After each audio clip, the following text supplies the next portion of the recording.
Hello everyone, and welcome to part 2 of this story. If you missed part 1, don't worry, you'll find a pinned link in the comments and another in the description.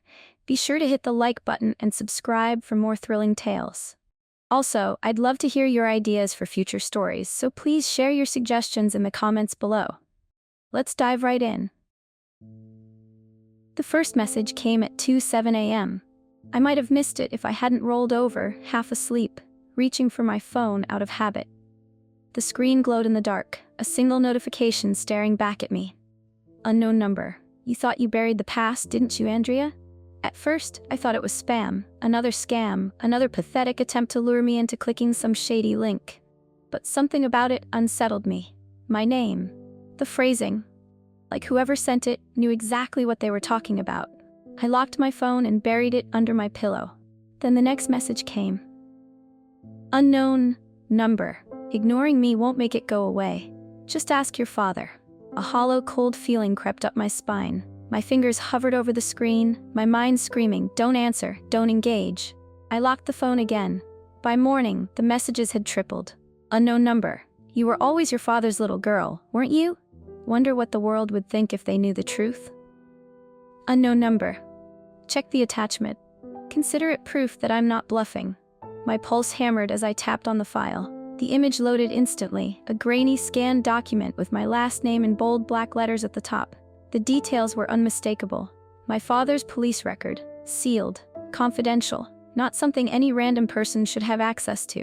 But there it was, his mugshot, the dates, the charges, the murders. I slammed the phone face down on the table, my stomach twisting into knots. No one was supposed to know about this. I had spent years, my entire career, ensuring no one would ever connect me to him, and yet, someone had. Someone knew. And they weren't just watching. They were waiting. I spent the rest of the day ignoring my phone. Every vibration sent a fresh spike of dread through me. I refused to look. Maybe if I didn't acknowledge them, they would stop. Maybe this was some sick joke, maybe they'd get bored. But deep down, I already knew that wasn't gonna happen. By the time I got home, my hands were shaking. The messages hadn't stopped. If anything, they had escalated. Unknown number. You're making this harder on yourself. We both know you don't deserve that job, that reputation, that nice little life you built. You don't reply? You don't get a choice. I'll take matters into my own hands. I clenched my jaw, gripping the edges of the table so tightly my knuckles went white. I could feel their eyes on me. Whoever they weren't just texting. They were watching, waiting. The last message of the night was different. Short, simple, a promise. Unknown number. Your silence has been noted. A chill spread through me. It wasn't a threat. It was a decision. A choice had been made, and it wasn't mine. I should have left the house that night. I should have told someone. Because by morning I was gone. I remember the exact moment it happened. 1 second, I was walking to my car, keys in hand, mind running on autopilot. The next, everything went black. No warning, no struggle, just darkness.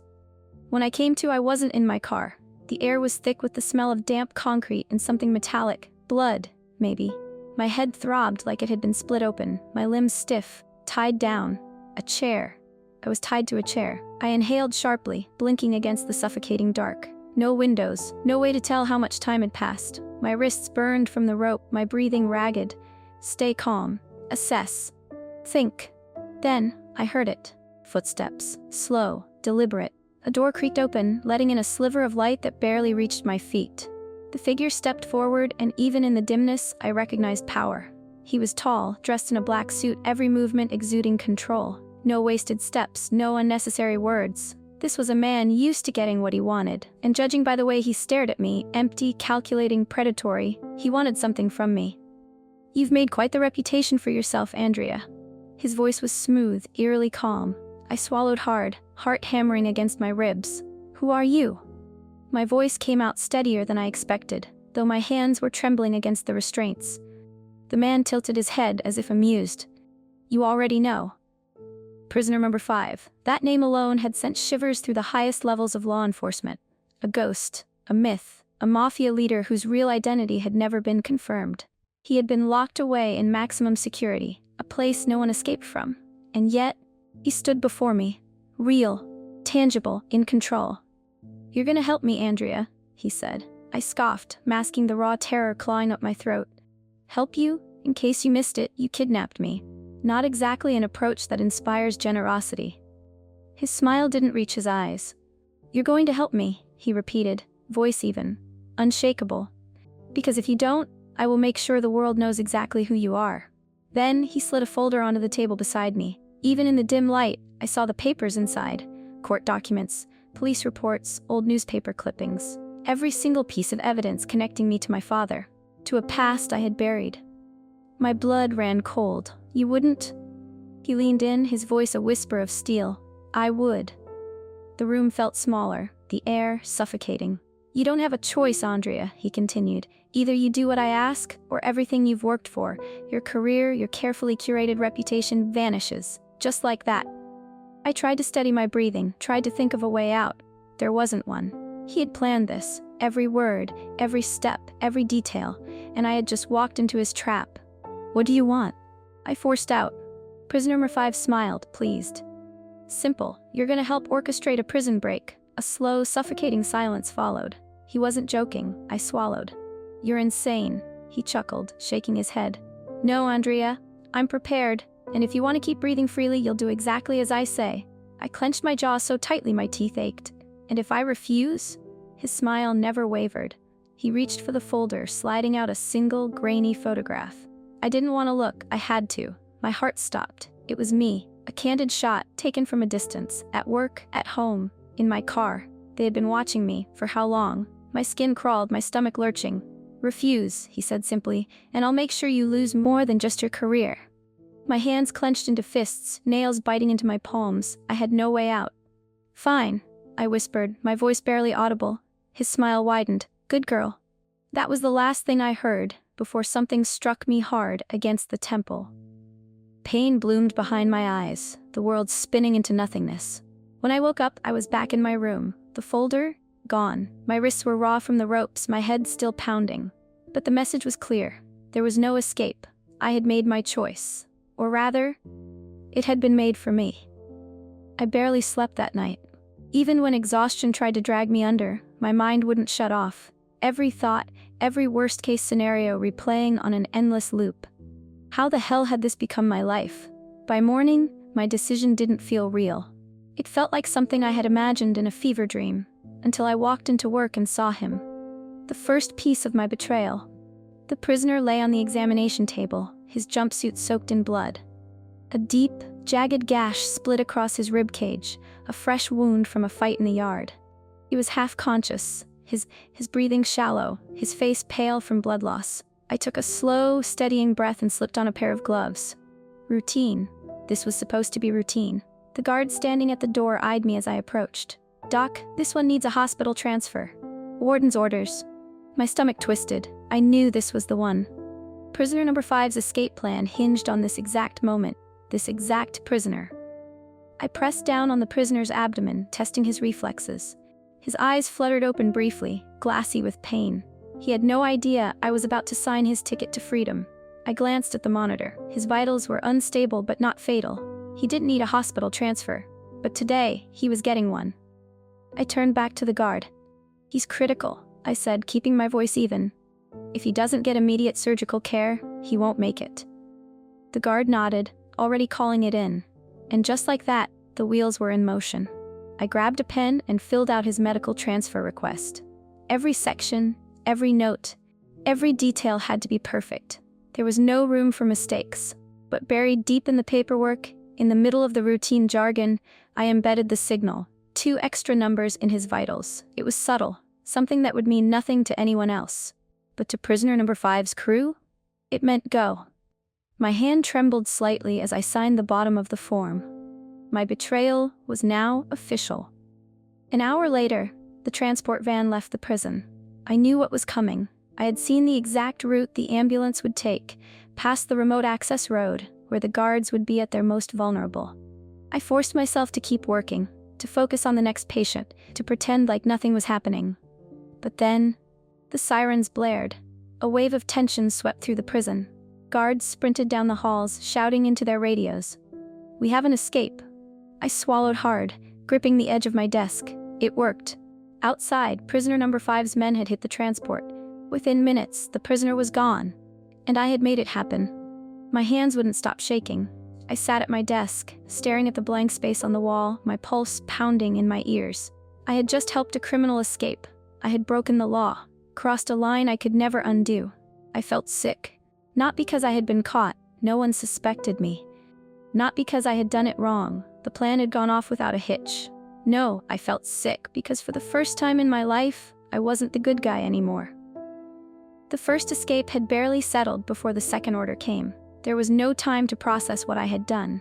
No time to breathe, to regret, to fight back. Prisoner number 5 didn't give me that luxury.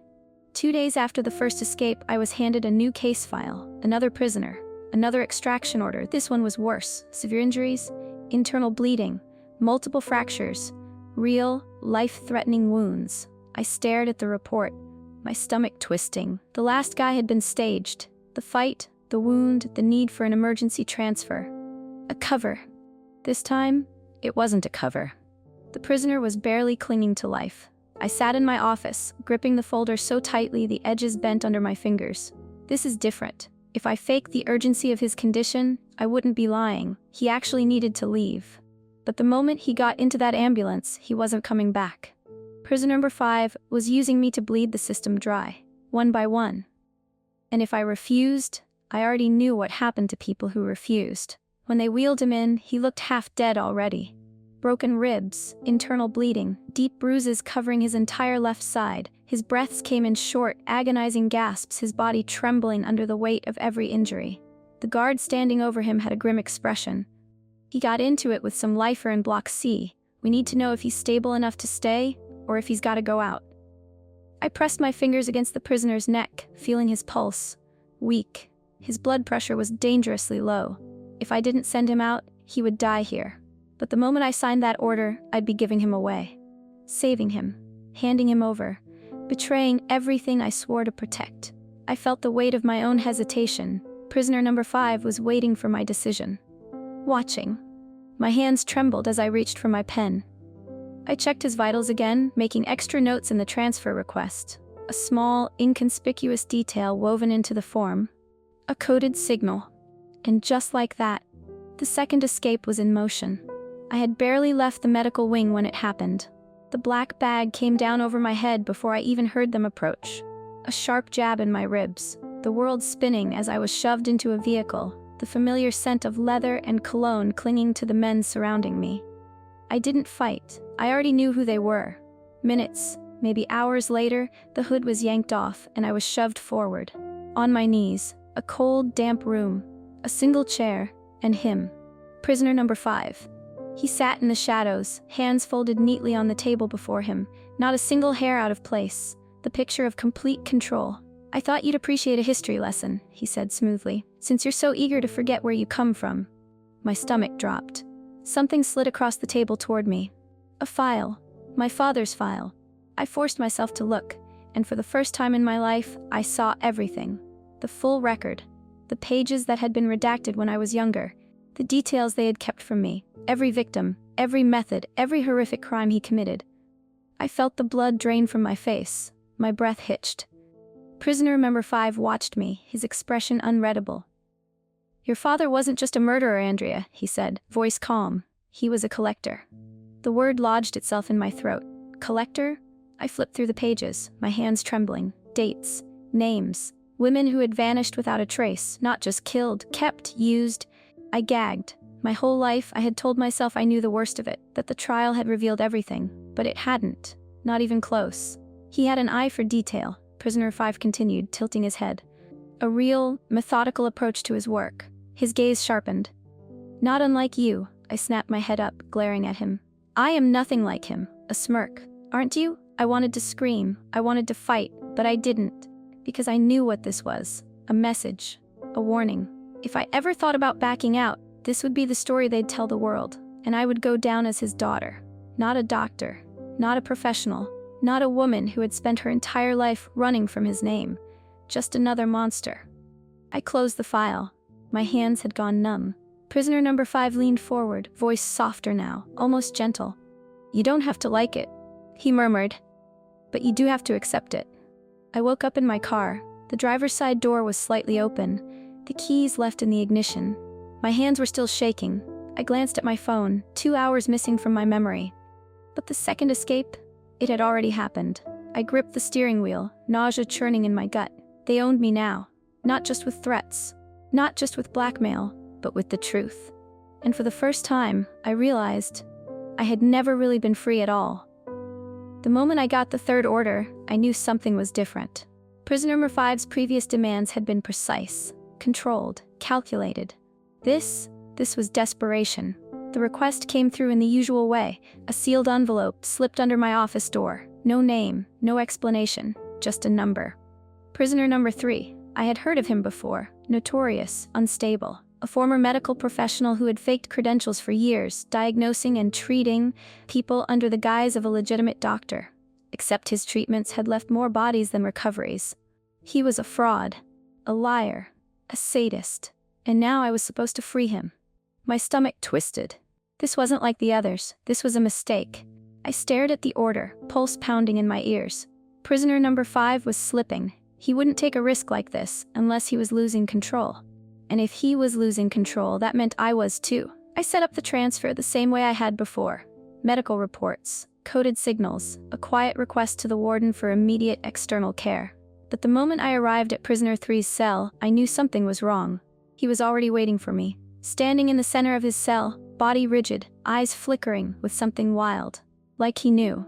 Like he had been waiting for this moment his entire life. I swallowed hard. "We need to go," he smiled. Too wide. Too eager. Then, without warning, he lunged. It happened fast. A guard moved to restrain him. Too late. Prisoner number 3 grabbed his baton and slammed it into the side of his head. Bone cracked. The guard dropped, blood pooling beneath him. The other guards reacted instantly. Batons raised, tasers unholstered, shouting, screaming. The alarm blaring through the halls. The sound triggered something in the other inmates, like a spark catching dry brush. In an instant, the entire block exploded into violence. Prisoners slamming against the bars, guards scrambling to regain control. I was trapped in the middle of it. This wasn't an escape. This was a riot. I stumbled backward, heart hammering, trying to process what had just happened. I had set this in motion, and now everything was collapsing.